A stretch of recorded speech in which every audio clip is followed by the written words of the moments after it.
काम करा. बघू नका इकडं. तुमचं काम करा.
साहेब बुलेट सारखं झालं ते.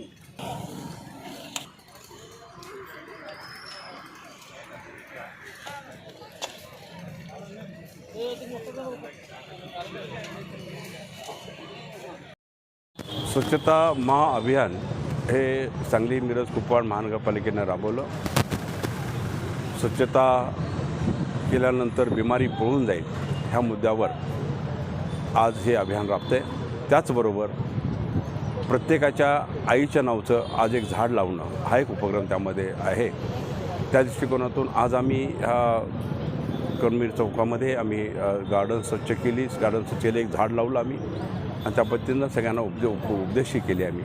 आणि स्वच्छतेचे फायदे खूप असतात. निरोगी जीवन जगायचं असेल, निरोगी आपलं शरीर ठेवायचं असेल तर स्वच्छता ही महत्त्वाची. त्यामध्ये खाऊन व्यायाम करून नुसतं शरीर पकडण्यापेक्षा पण स्वच्छता ही त्याच्याबरोबर असणं, घरात स्वच्छता, अंगणात स्वच्छता, बाकी आपल्या कॉलनीत स्वच्छता, हे स्वच्छता राखणं हे काळाची गरज आहे. आणि त्यामुळं नागरिकांनी मी आवाहन करेन की आपापलं घर, आपापला मोहल्ला, आपापलं सगळं स्वच्छ राहण्यासाठी आपण सर्वांनीच एक सहयोग तयार करावा आणि त्या दृष्टिकोनातून आपण काम करावं. आज सांगायला मला खूप आनंद वाटतो की मध्यंतरी आम्ही एक रॉबोट दिला जो गटार साफ करतो आणि गटार साफ केल्यानंतर बरेच कर्मचारी असतात ते गटारामध्ये उतरतात, गॅस लागतो, मृत्यू पडतो, आजारी पडतात. त्या दृष्टिकोनातून आम्ही एक रॉबोट दिला. तो रॉबोट ही चांगलं काम करतो असा रिपोर्ट आहे. दुसरी गोष्ट आहे की आम्ही एक प्लॅन केला होता, आयुक्त साहेबांच्यावर चर्चा केली आणि त्या पद्धतीनं आम्ही एक कचरा एक्झॉस्ट करणाऱ्या गाड्या आम्ही घेतो आहे आणि त्या गाड्या निश्चितच त्या फिरत राहिल्या तर कोपऱ्यातनं कुठं दिसला कचरा तर तिथं जाऊन तिथे एक्झॉस्ट करेल आणि शहर सुंदर आणि व्यवस्थित स्वच्छ राहण्यासाठी त्याची मदत होईल. त्या गाड्या आम्ही लॉन्च करतो आहे. 5 गाड्या आम्ही नगरपालिकेला देतो आहे आणि प्रत्येक ह्याला नगर परिषदेला एक गाडी देतो आहे. हे आम्ही DPCतून त्यांना पैसे देऊन त्या गाड्या आम्ही उपलब्ध करून देऊ. एवढंच मी आपल्याला सांगतो. परत एकदा ह्या स्वच्छता अभियानानिमित्तानं प्रत्येकाने आपलं एक झाड लावणं आणि माऊलं स्वच्छ, आपलं शहर स्वच्छ, माझी चांगली करूया आपण सगळ्यांनी चांगली, ह्या उद्देशाने आपण सर्वांनी काम करूया. आणि मी धन्यवाद देईन आयुक्त साहेबांना, त्यांच्या टीमना.